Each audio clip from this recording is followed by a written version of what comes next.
Hey, thanks for joining me. So, yes, I don't have the dogs with me today. My wife has generously agreed to hang on to them so I could go out and do what I'm doing this morning. So, I received in the mail yesterday some new film from Freestyle Photographic. And Freestyle is a company that's been around for a long time. I've been buying film and photo paper and stuff, photography stuff from them since the 80s and the late 80s anyway. And so they sell the Arista line of films, and probably many of you have used Arista EDU 100 or 400 or 200, and it's FomaPan that's been respooled, and they don't hide that fact. They make that pretty well known. But they've recently come out with this new film called Arista Pan, and when I searched on YouTube, I didn't find really anything about this film. And if you look closely at the box, it says it's made in Germany. This is not FomaPan. So there's some speculation on the internet as I read some blog posts that it might be Orwo, I don't know how you say that, Orwo Wolfen NP100 that's been respooled. But evidently that film, as I understand, is kind of expensive. But this is right now available at an amazing price. And that's why I wanted to get a video out really quick so people can take advantage of it. Right now on Arista's or on Freestyle Photographic's website, I'll put a link in the description down below. You can get this this film that the Arista Pan 100, and the price is it's kind of small in the print there, but you can see it right here. It's $4.19 a roll for 36 exposures, and if you buy more than 6 rolls, it's only $4 a roll. And that's as cheap as you can bulk load film, and you get a metal cassette to go with it. Now, I haven't tried to pop one open yet. I'll know that once I go to process if I can reuse the cassettes or not. Hopefully I can. But these come in a metal cassette. They look like they might be reusable. It is DX, not, yes, it is DX coated in case you want to use it in a camera that requires that. So this is an ISO 100 film. Some of the blog posts I've read about it say that it appears to be pretty silver rich. So I'm going to go out today and shoot this test roll. I'll be using my Minolta SR1 that we've did a video about this camera recently, and I had it out, and I thought, it's just a good camera to use for this. So I'm going to load it up and just go out and take some pictures and try to, shoot some pictures that would provide a good evaluation of the film. For my metering, to make sure I've got my metering accurate, I'm going to use this Minolta Autometer 3F, and that way I'll know my exposures are spot on. And so anyway, I'm going to get out and take some pictures with it. But yeah, it's AristaPan 100. The film's been out for a little while, and so I wrote Freestyle about this and said, this price is amazing. Is this a clearance thing? Are is it going to go away soon, or what's the status? And they wrote me back very quickly and said that no, they had a large stock of this. They were just trying to promote it, and that once that stock is depleted, if it sells well, they're going to order more. Yeah, at $4 a roll. I mean, you can't buy bulk film that cheap or any cheaper. And plus, hopefully the cassettes are reusable, and then you'll get a cassette. So by the time I do the ending part of this video, I'll have an answer for you about the cassette. So anyway, I'm going to get out with my kind of new old camera that I've kind of refallen in love with, this Minolta SR1. And I'll put a link in the description too for the video I did about this. It was kind of a fun video. Got some photographs I took back in the 70s in that video. But anyway, I'm going to test this film out and see how it does. I'll catch up with you after you get to see some of the pictures, and we'll talk about those. Okay, let's take a look at these images. So one of the first things I noticed with this film, this Arista Pan, is that it's pretty contrasty. If you, of course, I was shooting these pictures in bright sunlight, so there's lots of bright areas, there's deep shade in certain areas, but the film definitely is a contrasty film. It develops really deep, rich blacks But the shadow areas, you can bring them up in the computer and they still hold pretty good detail. I don't know, I'm pretty impressed with this film in general. I love this contrasty kind of punchy look that you get. If you look carefully, you can see there's some, like in the sky, you can see there's some grain. It's not unpleasant, and I don't really mind it. It's not as fine a grain as you might expect for a 100 ISO film, maybe. But again, this is 35 millimeter. I'm so used to shooting medium format, um, and then you just don't see the grain as much. But I don't know. I like the look that this film produces. It, it seems to, handle a pretty bright, broad range of brightness levels from very bright down to deep shadow. And, you can seem to bring in a lot of detail even if you tone that contrast down a bit.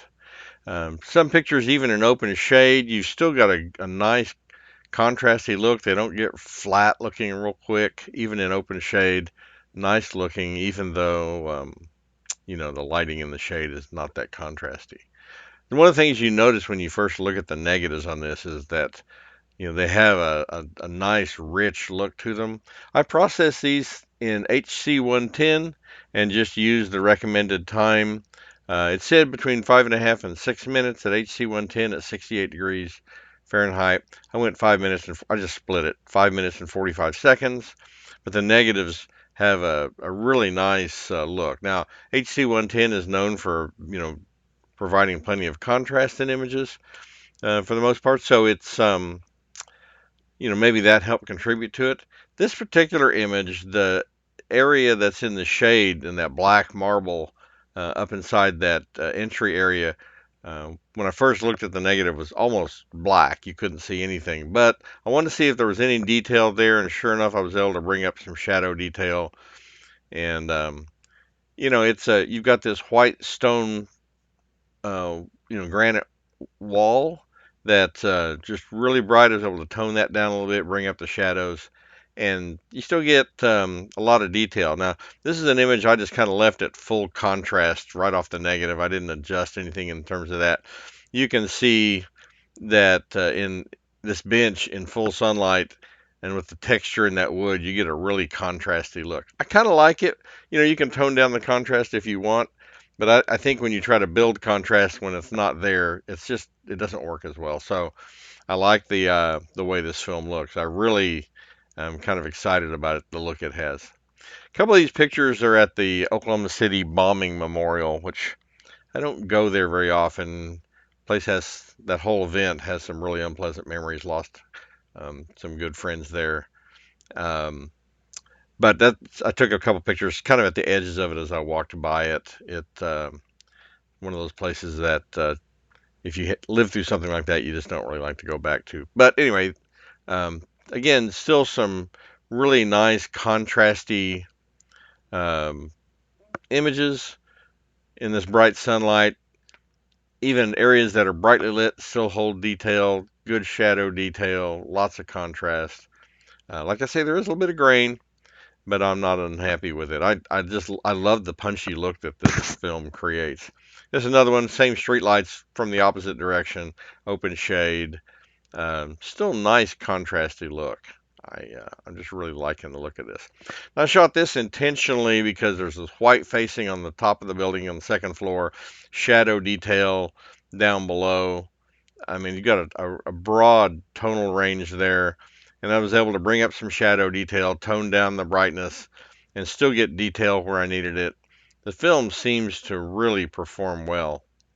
I am really happy with it. Now, this is the last two pictures here. This is just a picture of a building that's got glass, windows.